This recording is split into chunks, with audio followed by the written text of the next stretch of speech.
Happy Friday, Bitcoiners. Thanks for joining us here in Swan Signal Live. We've got something a little bit different for you today. And I'm excited to have Vijay Boyapati here, author of The Bullish Case for Bitcoin, Bitcoin legend, Reform Gold Bug. Glad to have him here. Also Swan alum, I should mention as well, which we're very proud of. So thanks for joining us, man. Appreciate you being here. Good to see you again, Brady. As always. And, Vijay's actually, I looked it up, been on this show like 5 or 6 times over the years since it started in 2020. So, yeah, it's been a long history of this show. John, welcome back, co-host of Swan Signal Live, John Haar. How you doing, John? All good. Excited for this rip here. And apparently Vijay is a pickleball player. Just oh, that's right. Observing that myself. And I will share with you guys here. There's a gym in the basement of the building we live in here in New York. And there's been a basketball court that's part of the facility. And it's been that way for 2-3 years. And they are getting rid of it and replacing it entirely with pickleball. Not just like pickleball nets on the basketball court. They're like, we're going to do this officially. We're getting rid of the basketball. We're going to install the proper pickleball court, which I don't even know what material that is, but they're going all in on pickleball.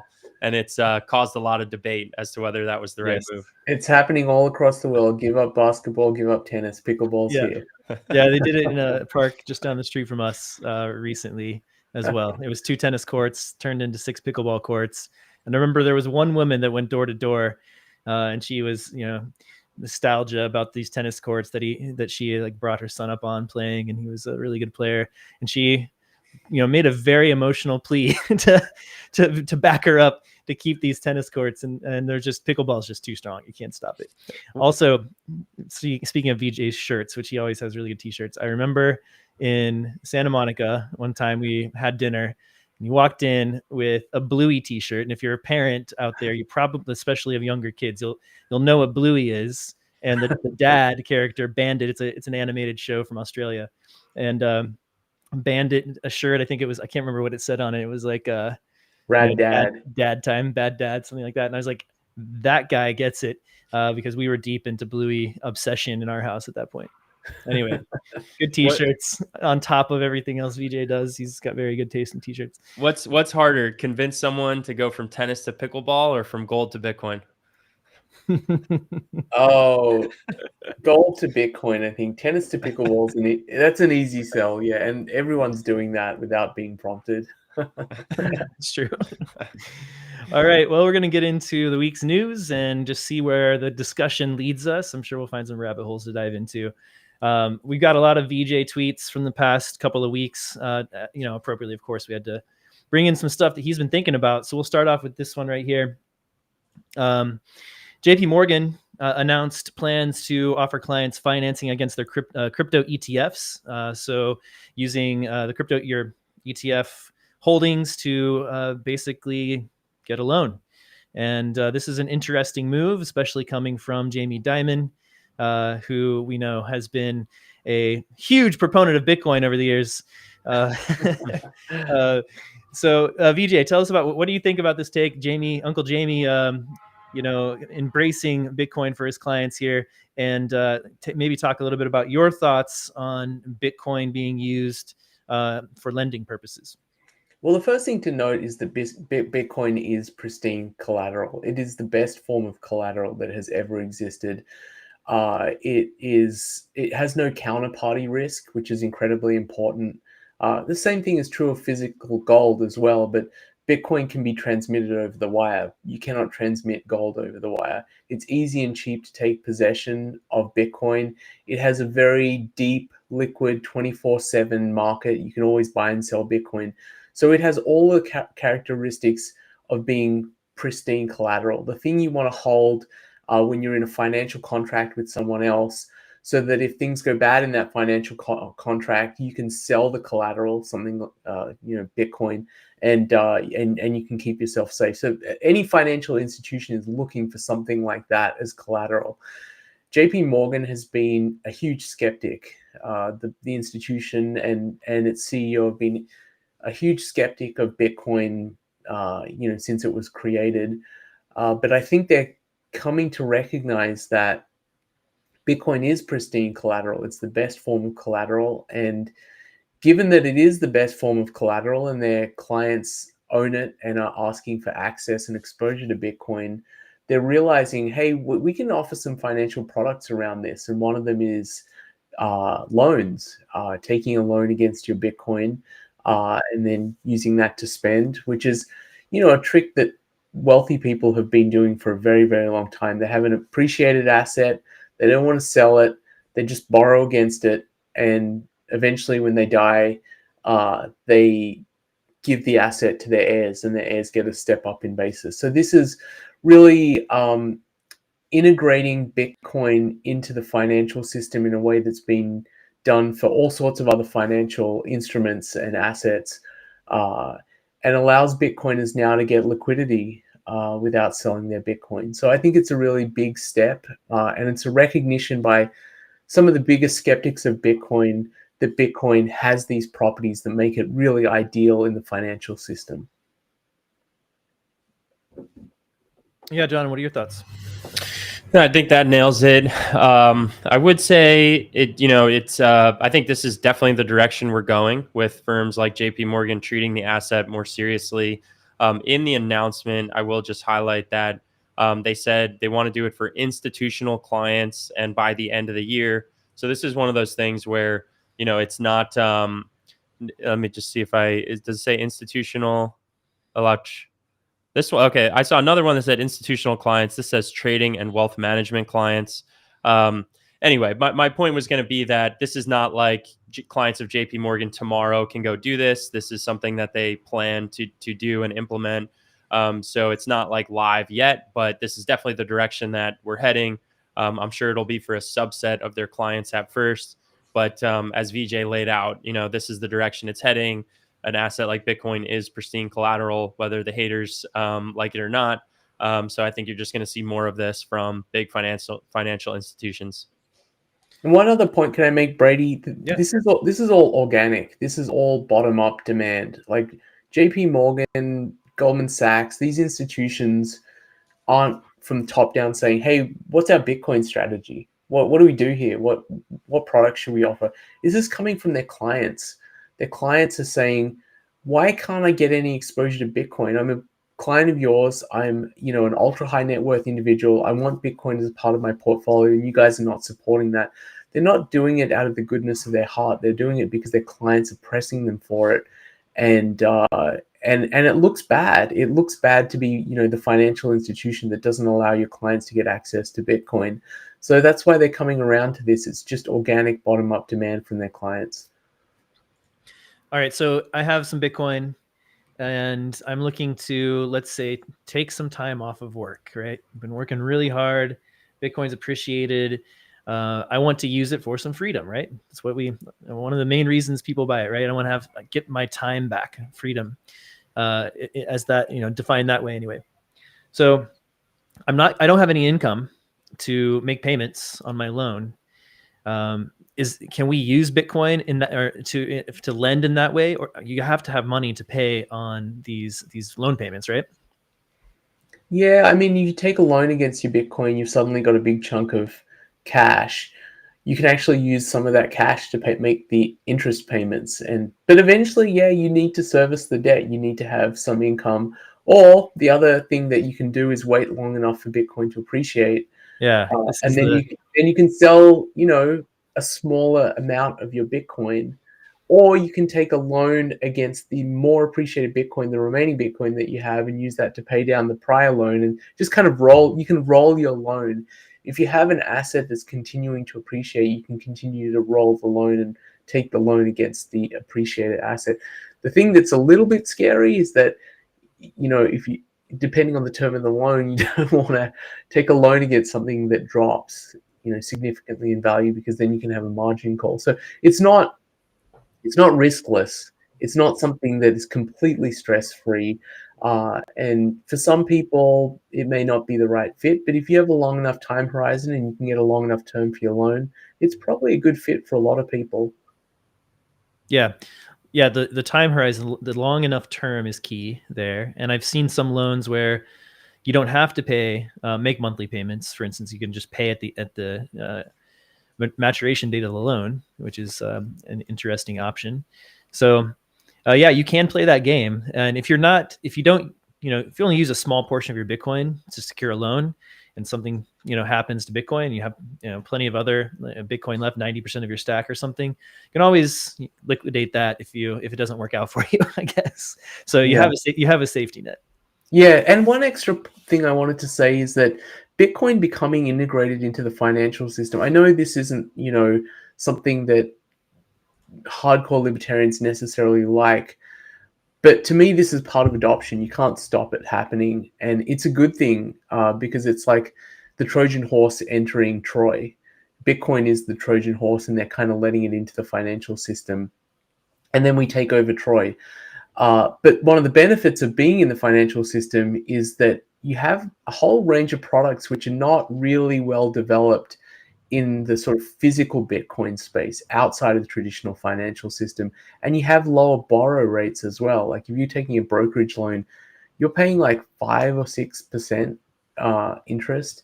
Whereas if you're doing borrows against physical Bitcoin in the kind of crypto space, the borrow rates are like 10, 12, 15%. So this is why, this isn't specifically this topic. There's a lot of interest now around in-kind creation of these ETFs, where you have physical Bitcoin and you do an in-kind creation, and then suddenly you have IBIT or you have Bitwiser's ETF, and then you have Bitcoin, which sort of lives inside the financial system, and you can use all of these products around it. There's been a lot of interest around that from people who are big Bitcoin holders. I don't have a strong opposition to that.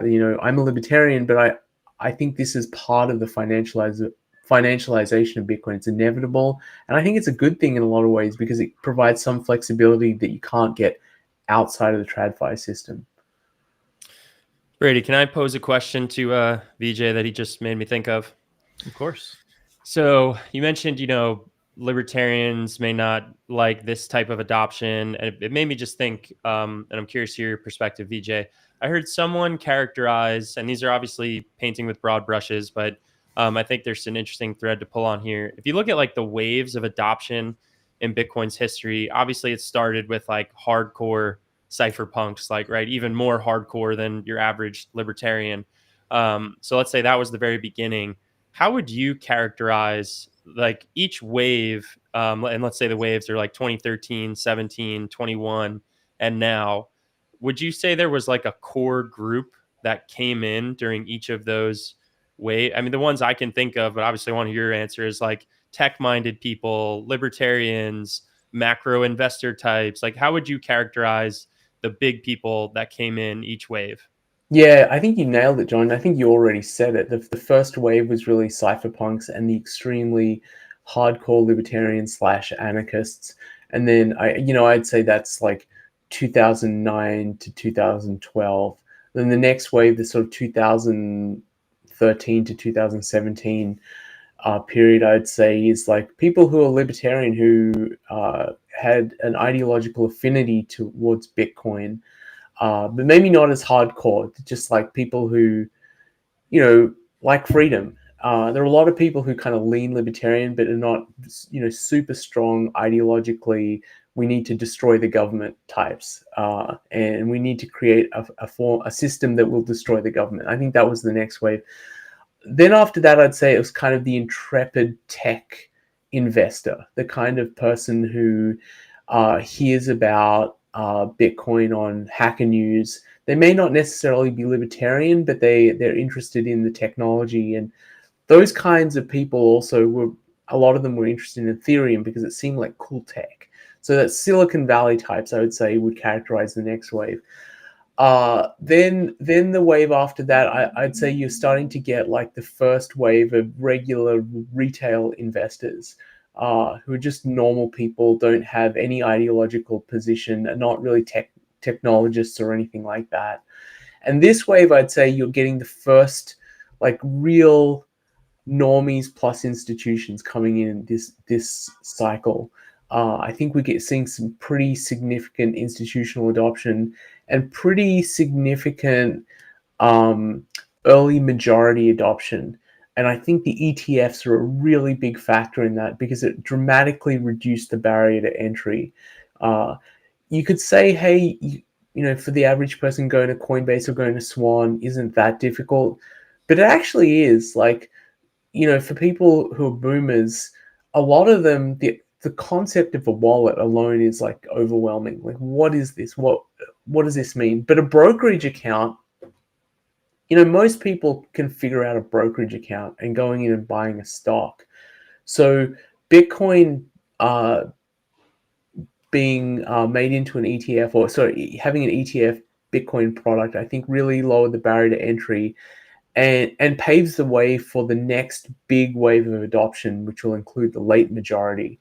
A lot of those folks are going to be getting exposure to Bitcoin through the ETF because they're just not technologically savvy. They have no ideological affinity. They have no reason to figure out physical Bitcoin. And they're going to just say, hey, inflation's really terrible right now. I need something to protect myself. I'll get some Bitcoin in my portfolio. So I think the ETFs are actually incredibly important in ushering in the next stage of adoption. I'll just have one quick follow-up on that. Now I'm remembering, I think the person who was saying this about the cycles was actually kind of lamenting because he felt that the content created in the past was more interesting. And I hate to say it, but I think it kind of, that just is going to be the way it is. Like your article, which has turned into a book, was like more groundbreaking and interesting than reading today what is like more like Wall Street research on Bitcoin, right? I think that's just the reality that Wall Street research is not that interesting. Yeah. It's just, I mean, Bitcoiners have this, this strong emotional tie to Bitcoin, right? Which is like this belief in a future, like there's a moral cause behind it, I guess is a better way to put it. And that comes through in all of our content, Bitcoiner content. You definitely do not get that in, Bitcoin takes in Wall Street. Yeah. Yeah. The bullish case for Bitcoin was very inspiring. And we do have to remember that there's always new people. So maybe someone who's been in Bitcoin for many years has that feeling I just described. But there's always going to be new people searching for interesting content. So there's always a new audience you can reach. Yeah, there's a hesitancy amongst some early Bitcoiners who are, really hardcore libertarians who are pretty upset that there is this financialization of Bitcoin and it's kind of selling Bitcoin's soul. But really, you have an open protocol. You can't control who's going to adopt it. It's going to be adopted by people you don't like. If you want it to succeed, right? If you want it to succeed, then this is going to happen. Well, they I think they want it to succeed in a way that everyone turns into a libertarian and then adopts Bitcoin, which is just, right. it's not going to happen. When you have something that's neutral, open, and accessible to everyone, people who are completely opposite views to you are going to adopt it. They're going to be people who are extreme socialists, people who I have no, overlap in philosophy with, who are going to adopt Bitcoin simply because they have to adopt it.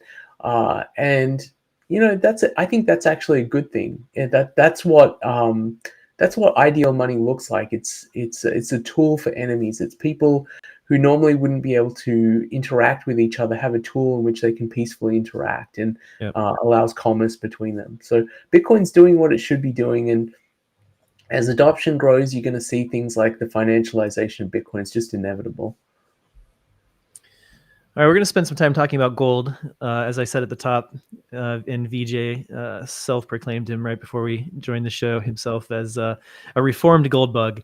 And he's been watching gold closely. I think everybody's been watching gold closely this year. It's made some incredible moves. You can see, first of all, who's accumulating. You definitely know central banks are accumulating. This is it now accounts for 20% of global central bank reserves, which is the highest share in nearly 3 decades. Of course, you can see, I don't even have the parabolic chart of gold here, but you guys know what it looks like. But we do have a point to make here. And the VJ posted both of these charts, and VJ, I'll throw it over to you after I show these. But here's a chart where we have USD in milligrams of gold.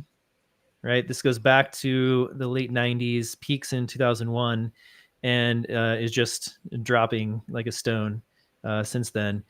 Compare that to this chart here where you have Bitcoin per ounce of gold, and you're basically getting less Bitcoin per ounce of gold, going back to 2010 here. So these two charts are telling. Vijay, tell us what these mean. Yeah, I mean, with the first chart, you can see that the US dollar is basically collapsing in terms of gold, the price of gold. Your US dollar buys less gold over time, and it's a pretty dramatic move. I mean, this is only from 1997, but if you look at the long-term chart, which I didn't have here, it's a very stark picture. It's like since 1973 or 1971, when the dollar and gold were depegged from each other, I think the dollar has lost like 97% of its value against gold, like an enormous drop in value. But what's even more stark, so that's just telling you that gold is appreciating a lot in dollar terms. What's even more stark is that gold is collapsing in terms of Bitcoin.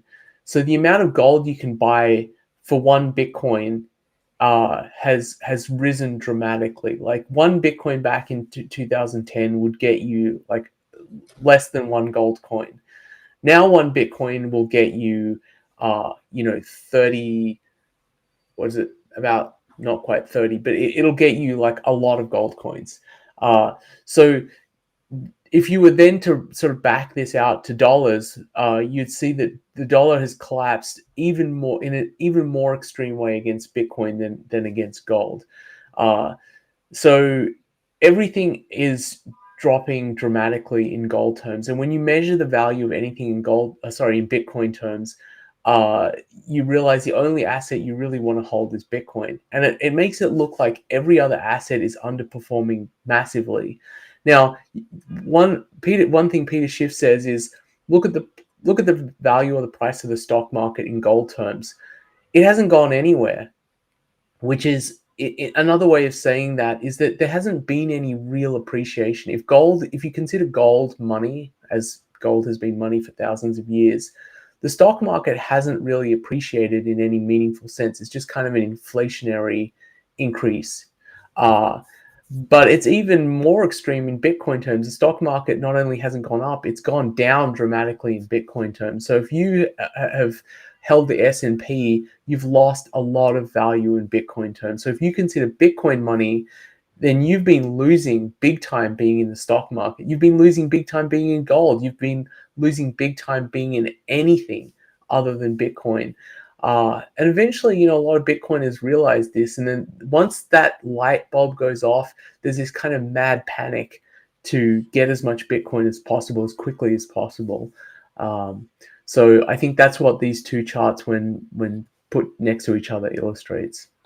I've got, just to get the full picture here, because those two charts, you're right, were a little, get rid of this.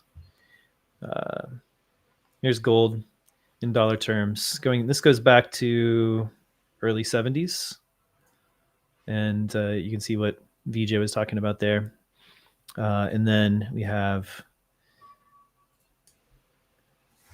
Bitcoin in gold terms. So it's been sideways this year as gold's been making its parabolic run, right?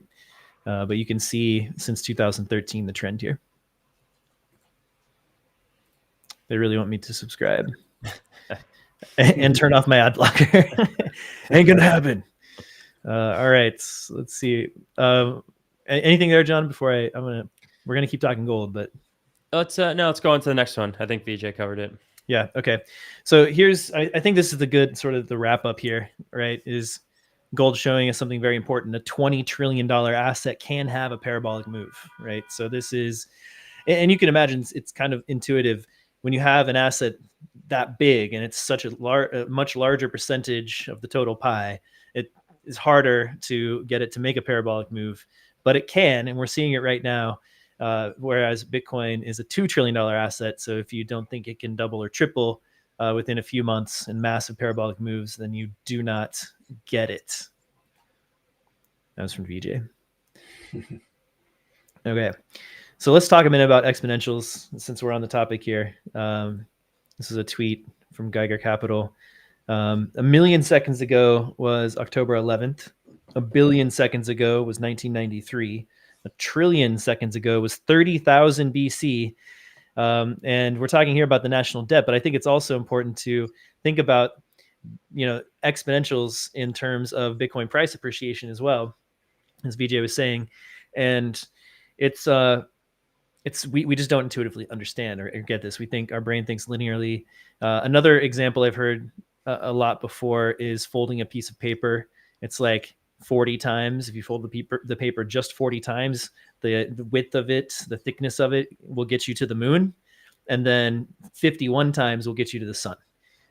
So that's it. You fold a paper 51 times. That's all it takes to get to the sun. All right. Then NASA, I don't know why they're trying so hard. It doesn't seem that difficult, right? Just fold some paper and you can be at the center of the galaxy. And like, it's fascinating. We don't think that way. And so that shows us, that last tweet shows us, like, in the whole number terms, you can move that, like Bitcoin can make that kind of move. And then you start thinking, parabolically and exponentially, and how fast and how far Bitcoin can go. So we're still relatively early stages. This is another piece here. Let's actually, let me go back to this one here, the exponentials. It's talking about the US debt is now rising by $1 trillion every 180 days, which is absolutely insane. We can take a look at the clock here that many of you have probably seen. We just passed a big round number of $38 trillion in national debt. So we'll get to the even bigger round number of 40 trillion in about a year or so at this rate. And it's just, there's no end in sight here. So what does this mean? I mean, what does this mean, guys? Like, let's look at, this is from Jerome Powell a few years ago on 60 Minutes. The U.S. is on an unsustainable fiscal path. The U.S. federal government's on an unsustainable fiscal path. And that just means that the debt is growing faster than the economy. I have the sense this worries you very much. Over the long run, of course it does. We're borrowing from future generations. It's time for us to get back to putting a priority on fiscal sustainability. And sooner is better than. Again, not going to happen. All right. This has been summed up as in the meme by Lynn Alden is, nothing stops this train. Vijay, what's the end game here? I mean, is this just collapse of the dollar, hyperinflation, because the fiscal quote unquote discipline is just so out of control now? Yeah, the end game is inflation if this isn't brought under control. And you can bring it under control in a number of different ways. You can cut spending, but that's really hard. It's kind of a bipartisan thing that they're unable to cut spending. And Trump came into office with a pretty huge mandate. He won the Electoral College. He won the popular vote. He had control of both houses. Even the Supreme Court is kind of backing most of what he did. And he wasn't really able to cut anything. I mean, that's a big signal right there, that a president with that large a mandate was not able to really dramatically cut. Another way is to default on your debt, which is to say, hey, look, we can't service this debt anymore. We're going to default. That's incredibly painful and would cause a massive recession. Countries that do this basically fall into huge recession because they're not creditworthy anymore. No one wants to lend to them. Interest rates skyrocket. It becomes hard. A lot of businesses are sort of debt-based businesses where they borrow money and then they build something and then they service the debt with the income. In a situation where the nation defaults, the borrowing rate for everyone skyrockets, and it basically causes a massive recession. That's really painful as well. So unlikely that we're going to get a default. There is one potentially positive solution, which is growing our way out of this. As crazy as that sounds, the important thing to know with these big numbers, these $1 trillion numbers for our debt, is the absolute number isn't what matters. It's the number relative to the size of the economy. What percentage of the total economy is it? It's just like, you or I, you could say, hey, Brady has $10,000 of debt, but if Brady earns $100,000 a year, man, that's serviceable. That's not the end of the world. But if you earn $100,000 and you have $1 million in debt, you're in the shit. Yeah. So the US, when you look at it as a percentage of the economy, it is actually a large number. I think it's around 130%, and it's still growing. Once you get to a level where it's like 150, 200%, then it starts to affect the fiscal situation, because the amount of interest you have to pay becomes larger than other budget items. And we're already kind of close to that, right? The interest payments on our debt are already about the size of the amount that we budget for the Department of Defense, or sorry, the Department of War. Yes. And so that starts becoming difficult to fund programs, because you've got to squeeze out programs to make way for paying for the debt. And then you have to ask questions about austerity and cutting, and that goes back to the original thing, which is really hard to do. Growing our way out of this is not impossible. I should say that. I think there's a lot of fear around, like, this debt is unserviceable. But if we have a revolution in AI that dramatically increases productivity in the US, that is a path to get out of the debt. So that's a big open question, and I think it's an open question that it's going to be answered in the next 5 years or so. Like, is this AI thing actually going to dramatically increase productivity in the US, or is it just a chimera that, like, seems really cool and potentially can change our world, but doesn't actually deliver anything? We've been talking about self-driving cars for 15 years. We don't really have any meaningful effect on the economy. Like, you can go to Palo Alto or San Francisco and get a self-driving car that'll take you 5 or 6 blocks, but it's not really affecting the whole US economy yet. This is one of the most interesting questions, I think, in terms of macro and the fiscal situation in the US, is whether we're on the cusp of some big revolution as big as the internet revolution. And I don't know what the answer is to this. I think it's likely. But the interesting thing about AI fueling so much growth that we grow our way out of this debt situation we're in is that it could also create far more government spending. If 10-15% of jobs in the US are basically obsoleted by AI, then you have to do something like UBI, or much more likely to do something like UBI, and then that becomes, quickly surpasses the interest payments on the interest and the War Department and Social Security and Medicare and Medicaid, because you have to try to prop up and take care of millions and millions of citizens who are unable to work now. So I think it goes both ways. I think it will massively increase productivity over the next decade, 2 decades. And I think we will have full self-driving broadly available in the next 5 years, 10 years. So all of this stuff will have a massive effect on the economy. And those who are able to hold down jobs will be insanely productive, right? Because they have all these tools at their disposal. But at the same time, there could be massive unemployment that has to be dealt with. So it may wipe out that productivity gain and all the growth that comes from it to pay down debt. Yeah. Sorry, I was going to say one more thing. I think this AI revolution bodes well for the US, but the US is not the only country that's deeply in debt. There are a lot of nations that are deeply in debt and are not going to see all of the benefits of this massive increase in productivity, because it's going to accrue to the nation which is providing these AI tools and services. And if you're a country in Europe, for instance, and your only kind of business is like selling cheese, then you're in deep trouble. If you've got 130% of debt to GDP, AI is not going to save you. Yeah, that's true. I'll just offer one thought on this one, and I'm still forming my views here. This is not strong opinions loosely. This is strong opinions loosely held type of thing. But I can't help but wonder let's call it AI and robotics. I want it to be true that it'll lead to some, productivity miracle, prices across the economy fall and people can acquire things more cheaply and we're all better off. I want that to be the case.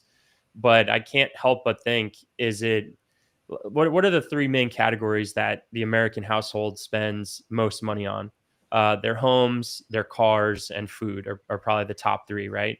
I have a hard time seeing AI and robotics causing those things to become significantly cheaper for the average American family. Maybe I'm wrong about that, but I have a hard time seeing it. And to Brady, your point, there's going to be some people who lose their job because of AI and robotics. They're in a really tough situation. I'm putting forth that I wonder, even if the people who keep their job, maybe they have some tools that allow them to do it better and some tools that allow them to live their lives better. But if homes, cars, and food just get more expensive every year, they're going to get continue to be squeezed. Again, maybe there's some hole in my thinking.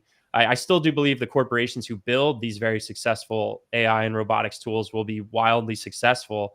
But I can't help but think that if assets are still going to inflate, real estate, and if CPI is still going at a relatively healthy clip, then I think your average American household is still going to be frustrated. All right, let's talk for a second about the beneficiaries of this, everything that we've just been talking about, and also those who have had kind of the raw end of the deal of fiat inflation over decades and decades now. This chart here is titled the Boomer Retirement Complex, which I think is kind of hilarious. Since 1967, Boomer benefits, Social Security and Medicare have grown 3 times faster than GDP. Their assets, homeowner equity, and you have to also count, stocks, etc., commodities that they might own, have grown over 2 times faster than GDP. And wages, our wages, subsequent generations have fallen by 70%. This is why it's, really difficult for the younger generations. The further away you get from the Boomer generation, the more you have been, basically punished by fiat money and by all of the spending decisions made by Boomers. We still have a Boomer in the White House. I think Obama was technically kind of on the edge, but every president we've had, I don't even know how far back, have been, back into the 90s probably, have been Boomers. So it'd be nice to see some Gen Xers or millennials start to get a little bit of power at the top levels of government. Vijay is sending me a tweet that I'll bring up here in a second. If anybody wants to comment on that. I think this is a great point to bring up that chart, Brady, given what we were just talking about. And my perspective on this is that chart is like the forces in place that have caused assets to appreciate and benefit asset owners tremendously. I would argue at the expense of younger people who don't own assets. If that's the system we have in place, if you keep those forces in place, but then just say, hey, AI and robotics are going to make us all more productive, I don't think that's enough to offset those factors and help out, younger people, I guess. So that helped me make the point that I was trying to make before. Bring up this tweet that Vijay shared here. Maybe. Just a cool 5 years ago, Vijay was highlighting similar trends. Yes, this is August 1st, 2020. I didn't look at the date there, but you're right. You dug that up. So we're looking at, just for those who are listening on the pod, we're looking at a chart titled Wealth by Generation. There's 4 lines here: the silent generation, the Boomers, Gen X, and Millennials.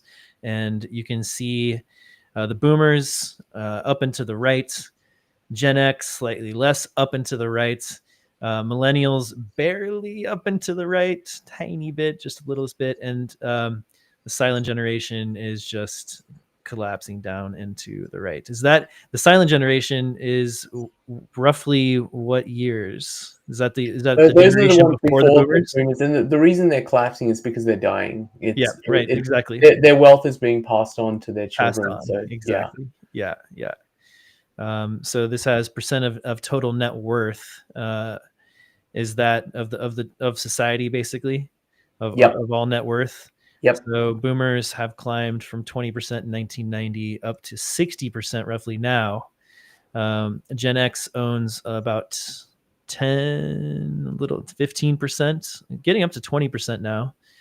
And millennials are just chilling down at like 2% of wealth. So this is difficult for millennials and younger especially. This is recipe for, some kind of social unrest, is it not? Yeah, it really is, and I think John pointed something out which is really important. It's the financial structure of the United States has really benefited. The inflation that's happened over the last 50 years has really benefited asset holders. And millennials have been priced out. A lot of them have been priced out of holding assets like houses. They're the first generation where they don't feel wealthier and better off than their parents. And a lot of people in that millennial generation don't own a house. I mean, for the boomers, like a big part of their sense of self and value was owning a house and having a family. And you look at millennials in a lot of cities, they just can't, on the salaries, they can't afford a house. Yep. Because there's been 50 years of inflation that's come before them, and the wages have just not kept pace with inflation. That's why I tweeted back in 2020, the only way to fix this problem is to get something that's going to dramatically outpace inflation, which is Bitcoin. And the monetization of Bitcoin is a transfer of wealth from people who are dollar asset holders to Bitcoin holders. So if you are part of the process of monetization, you're going to catch up very, very quickly. So that's why I said, the only hope for millennials is to help monetize Bitcoin. And, the good thing is millennials are coming to an age where they have a lot more political power, and they will over the next few decades. So they can pave the way for the monetization of Bitcoin just from a regulatory perspective by providing laws that are much more Bitcoin friendly. And I think that's happening. This last election is an example, I think, where the political system bent the knee to Bitcoin. And, Trump coming to the Bitcoin conference, Sherrod Brown losing his race in Ohio, like one of the most important senators in the U.S. Senate, chairman of the Financial Services Committee, losing his seat because he was so opposed to Bitcoin and the cryptocurrency industry, and that industry then using its money to help lobby against him, and then him losing his seat was a signal to everyone in Congress, like, if you're going to fight against Bitcoin, there's a good chance you're going to lose your seat. And especially if you're also fighting against crypto. Yeah. That's where the real money is. Yeah. That's unfortunately a lot of scam money. Unfortunately, so yeah. Yeah, but now people like Elizabeth Warren are kind of out in the wilderness. I don't think there are many people who subscribe to her point of view in Congress because they realize if they don't, there's a big negative political consequence to it. Correct. Yeah, it is kind of throwing up a little wall for Bitcoin as well. So that all that crypto money is definitely benefiting Bitcoin on the regulatory front. And we want the no capital gains on Bitcoin. That's what we want. That's the next one in my opinion. John, you asked for this one, so I'm going to throw it up and let you riff on it. Yeah. Yeah. So, excuse me, I'm going to do this relatively quickly, and this is a complex topic. So I will start by saying, if you want to learn more about this, James Lavish did a great article on this recently. This screenshot is from his article. Also, Nick Bhatia has done, I think, at least a couple videos on this as well. So check those out if you want the full story. But the short thing here is, let's rewind for Fed policy and Fed balance sheet a little bit. And let's remember that from 2017 and on, the Fed was actually shrinking their balance sheet for the first time really since the financial crisis. So the Fed's balance sheet went in 2008, they did unprecedented QE. It basically went up until 2014, and then they held it constant until like 2017, 2018. And then it started gradually falling, call it QT, quantitative tightening. And then in the fall of 2019, there was this, it gets referred to now as the repo spike in the fall of 2019. And that repo rates went from like 2% literally to like 10% overnight. And that's a really big signal of stress in the financial system. So what led to this was the Fed is shrinking its balance sheet. Bank reserves in the system had declined. So basically, liquidity in money markets and repo was getting stressed. And as I said, the overnight repo rate went from 2% to 10%. That's like really unprecedented. So what did the Fed do to address this? They did overnight repo operation for the first time in a really long time. And they basically end up purchasing treasury bills, which increases their balance sheet. And they actually increased their balance sheet by over 400 billion in the months following this period. And critically, remember, this was before the spring of 2020. So COVID was not a thing in the U.S. The Fed was not increasing their balance sheet in response to COVID. It was in response to this repo spike. So there's a couple of lessons that we and the Fed think were learned from this experience. It's that if bank reserves drop below, and this is not physics, right? But if they drop below a certain amount, which is generally looked at as a percentage of GDP, then that can spell problems in the repo markets, in the treasury markets. So they generally believe that's around 10 to 11% of GDP. Right now, we're below, it's in the high 9% of bank reserves as a percentage of GDP. And the Fed has also written papers about this. So this is not me just speculating. They have said, yeah, we think we're going to increase our balance sheet in order to increase reserves in the system. As GDP rises, we want this total reserves as a percent of GDP to be above 10%. So they've already put out papers saying they're going to do that. There is a whole debate in the industry of, is this QE? Is it not QE? To be honest, I kind of understand it both directions. You don't want the people screaming Chicken Little saying, oh my gosh, this is QE. It's just like COVID, just because they're buying like 50 billion a month in treasuries or something. That's not really, QE the way that we've now been accustomed to thinking of QE. So I understand that perspective. But on the flip side, I also think there are some people that make ridiculous claims like the Fed's balance sheet is increasing, but it's not QE. Yeah. And it's like, okay, like what are we really talking about here, guys? It's semantics. Just a couple other points. The Fed in 2021 started a SRP, standing repo facility, to help smooth some of these tensions in the repo market. But the whole reason I'm bringing this up now is that there are some signs that similar types of things are happening now as were happening in September of 2019. And to be clear, it doesn't mean that this is going to be a September 2019 event, next week or the week after. It could even go 3 months, 6 months with things kind of looking okay. But it seems like we're reaching the point where the Fed's balance sheet has fallen too much. And this is also consistent with what Powell said even last week. He said, we're likely pausing QT soon, and we're going to increase the balance sheet in line with GDP, reserves in line with GDP. So again, I think in this one, the truth is somewhere in the middle. If you see someone saying, hey, QE is coming, the Fed's going to buy trillions soon, that's a little too extreme. But they are likely going to increase their balance sheet. And it's all just aimed at what I would call ongoing currency debasement. They're not going to allow some sort of financial crisis and a deflationary spiral. It's just not going to happen. And when you couple that with the fact that we're spending 6 to 7% of GDP as a deficit each year, and when Besson talks, he says he wants to get that to 3%. Number one, I don't even know if he's going to get it to 3%. And number two, just take a step back.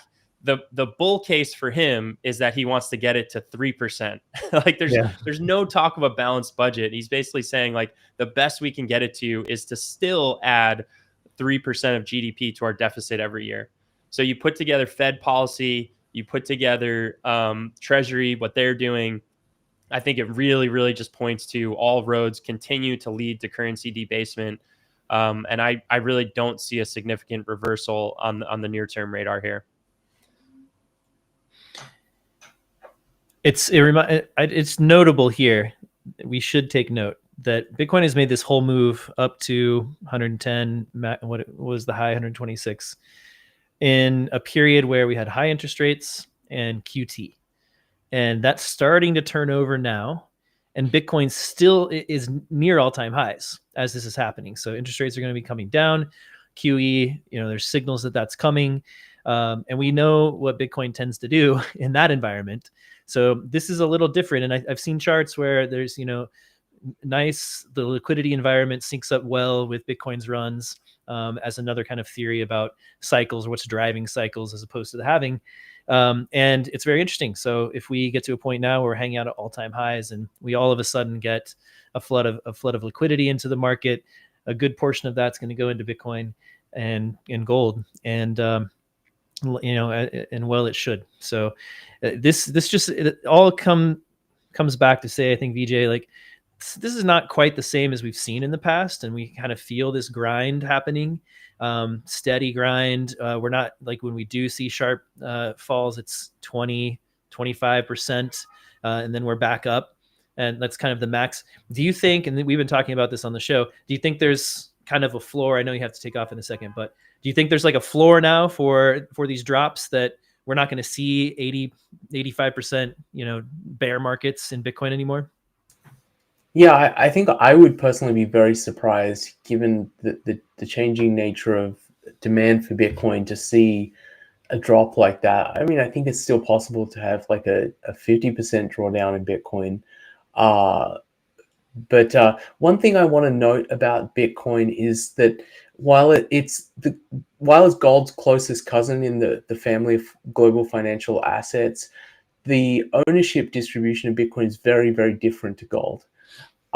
There's still a very large chunk of the Bitcoin supply is held by, relatively small number, let's say a few thousand people, who are kind of whales. And what that means is, as you hit these kind of magic numbers, for a lot of these folks, it's such a life-changing amount of money that they're going to sell. They're going to sell like a big chunk. And we've seen that this cycle, where I think you've seen individuals dumping like 50K or 80K of Bitcoin, which are pretty large chunks. Gold doesn't have that, where you've got, someone who, you don't have individuals who individually hold like 3 tons of gold. It just doesn't, it doesn't exist. Right. And so that makes, these bull markets a little more kind of lumpy, I would say, or you can get to these phases where you kind of, the price looks like it's getting stuck, and that's what's happening under the hood, is that people who are really long-term holders of Bitcoin have reached some magic number, and they want to diversify a big chunk of it. Eventually, you're not going to have that. You're not going to have like the vast majority of Bitcoin supply held by like 1,000 people. It's going to be distributed out into the rest of the population. And that happens as the price goes up. But you get these speed bumps, like 100K is kind of a speed bump, where it is a magic number. Like, a lot of people were waiting for 100K, and did a lot of diversifying. Whereas gold, when it's in a bull market, it looks kind of like a kind of smoother parabola than Bitcoin. So that's one thing I think explains why Bitcoin is kind of stalled here. Yeah, makes sense. Thank you so much for joining us, man. I hope you have a great weekend. Happy Halloween to your kiddos. Are they dressing up as Bluey and Bingo? Yeah, Halloween is a big deal in our house, because we live on probably the busiest street for Halloween in the city, in Seattle. So we have thousands of kids come by our house, so it's going to be a big party. Kids going to get dressed up. Not sure if it's going to be Bluey and Bingo, but that's a good idea. Well, that's wild, man. Thousands of kids. Well, that sounds like fun.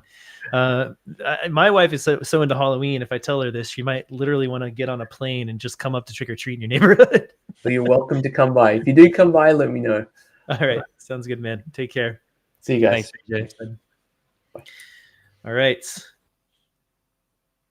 John. Do we have any quick hits? I think we have a couple quick hits we could hit if you'd like. CZ is pardoned by Trump. Has been pardoned by Trump. So he bought a pardon. I think he had donated a whole bunch of money to the Trump campaign. He's got a $60 billion fortune he's walking out with. He spent about 2 months in a minimum security prison in California, and then was transferred to a halfway house in Long Beach, is where he's been for most of this time. And now he is out, a free man. What do you think about this one? Yeah, I don't want to give too much of an opinion, because I Maybe I'll just give what I've seen the takes are. There's some people who are like, this is ridiculous. This is very political. It's like a pay to play thing. Yeah. And I think there's truth to that for sure. Other people defending it have tried to say, if you look at the precedent and what CZ was actually convicted of, that he did get too strong of a sentence. And that part I have not looked into. So I won't give my own opinion. I'll just say those are kind of the two takes that are floating around.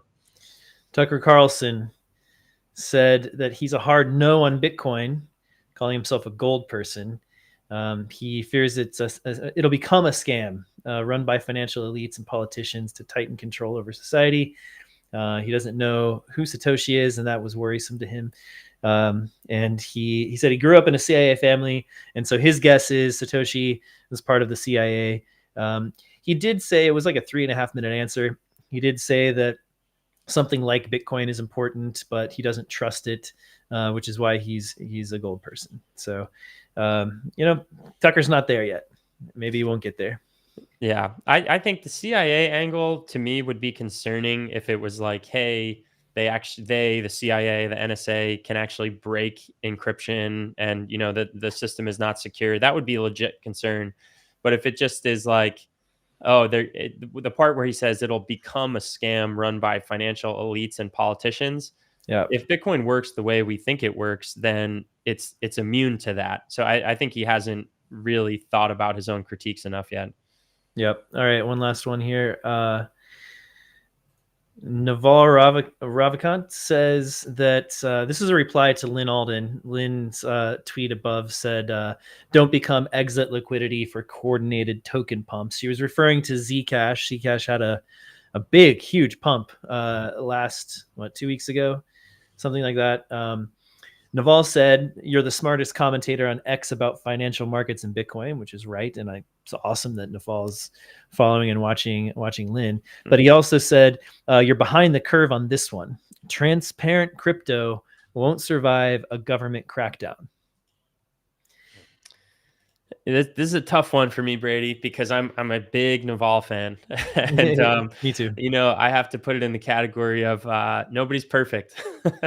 Yeah. So, and the other thing, I feel like you'll appreciate this, but I was listening to a Naval interview that was not about Bitcoin, and from a few months ago, and he made a comment about the pyramids, and he goes, "There's people out there who think the pyramids were some sort of power plant, and I'm embarrassed for them." Yeah. And that was my other Naval moment. I was like, "Oh, Naval, you've got to see this. It's like a compelling argument." It is a compelling argument. Yeah. So alongside the younger Dryas and Graham Hancock, etc. Fun rabbit hole to go down. If you are an archaeologist, I understand that you think I'm a total crackpot right now for even taking him seriously. I get it. Maybe you watch his shows and they're anyway. Yeah, that's a whole. John and I love to go down ancient civilization rabbit holes. But totally. So someone needs to Graham Hancock pill Naval. And then on this other one, I will give my opinion. I'm much more in the Lynn camp of these do resemble coordinated pump and dumps, and it's unfortunate to see. I'm not necessarily saying that is Naval's motive. Maybe he has different incentive. I don't know. I don't know what his incentives are, but it certainly seems like this is a coordinated pump and dump. And then there's also a lot of like weird illogical takes of like, is Zcash really the answer? And like, does that necessarily mean I want to hold Zcash as a token? Like that part doesn't even make sense, right? Like if it's a privacy token, why don't I hold my Bitcoin as long as I can, then use the privacy payment thing and then get back in a bit? Like just because it's a privacy token doesn't mean it's a good store of value, right? So like I don't think they've even thought through these arguments. I don't think the logic is necessarily right. I feel like a government would be more prone to crack down on something that is completely opaque, and Bitcoin's pseudonymous, but it is the blockchain is completely public, and you can connect KYC information to certain addresses, and you can track transactions that way. You can use Bitcoin in a pretty private way if you don't go through a KYC exchange, for instance. That's a good start. But because Bitcoin is sort of tied into the legacy financial system, I feel like it's just way less likely to be cracked down on by the government because it's complying effectively. It's able to comply with those laws because of all of these on ramps and stuff that KYC and enforce these laws on Bitcoin holders, which is not great. I'm not pro that at all. It's an absolute reluctance that we have to work within KYC AML at Swan or any other exchange that is operating within the financial system now. It's the law of the land. It's a terrible law. It's completely ineffective at its stated goals. It is very, very effective at its unstated goals. I'm assuming our unstated goals of surveilling the population and basically enabling and empowering the totalitarian Orwellian state. That is KYC AML. I hate it, obviously, but that to me makes it more likely that the government will embrace it, and we're seeing that actually happen. And haven't heard anything about the government embracing Zcash in any particular way. So. Agreed. Yeah, I don't get the whole argument behind what they're trying to accomplish with Zcash. So because of that, it does make you think, okay, this looks and feels and smells more like a pump and dump than anything. Yep. Agreed. Okay, well, let's wrap it up there, man. Enjoy it as always. It was really fun to change it up a little bit and have Vijay on the show, and we're looking at having some more guests moving forward. So for sure, man. Yep. And if you're doing Halloween stuff this weekend, enjoy. And it's kind of like I feel like it's 2 Halloween weekends. Like it could be next weekend, could be this weekend. It's a whole month, man. For me, it's for me and my wife, it's October. I mean, it's for my wife, really. It's just all of October. Once October is here, it's just every day she's doing something spooky, watching movies, going to plays, going to bar trivia, all that kind of stuff. She's into it, man. Nice, man. Yeah. That's the whole month. Happy birthday to your kiddo. Thank you. Yeah, Thank man. All right. Great to talk to you. See ya. Let's take a quick look at Swan Bitcoin. This show is a of Swan Bitcoin, and we sell Bitcoin. We buy your dirty fiat and we give you Bitcoin. It is a service that we are very proud to provide and have been providing it since 2020. We've grown and developed the business extensively since then. Now we are a fully fledged Bitcoin wealth platform, helping you invest in Bitcoin to grow your generational wealth with Bitcoin. Swan Private builds strong relationships with our clients, one-on-one relationships. You have access to a Bitcoin expert by text, by phone. We deliver education and research to you. Our platform is monitored and for compliance, has a SOC 2 Type 2 certification, which is a pretty advanced certification, and we're regularly audited to make sure our security systems are working as they should.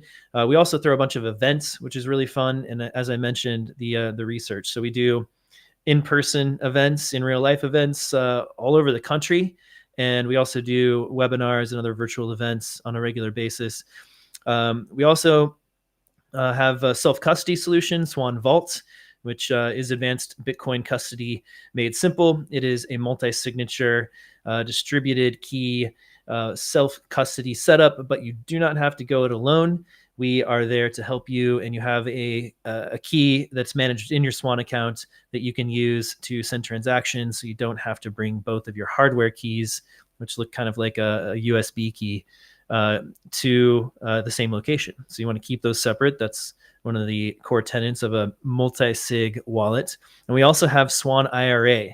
This is a way to get actual Bitcoin into your IRA. It's spot Bitcoin, or it's actual real Bitcoin. You could say it's real Bitcoin. It's not an ETF. You actually own the Bitcoin in your Swan IRA and let it accumulate over time. Go to the site and you can check out this awesome calculator, put in all your assumptions.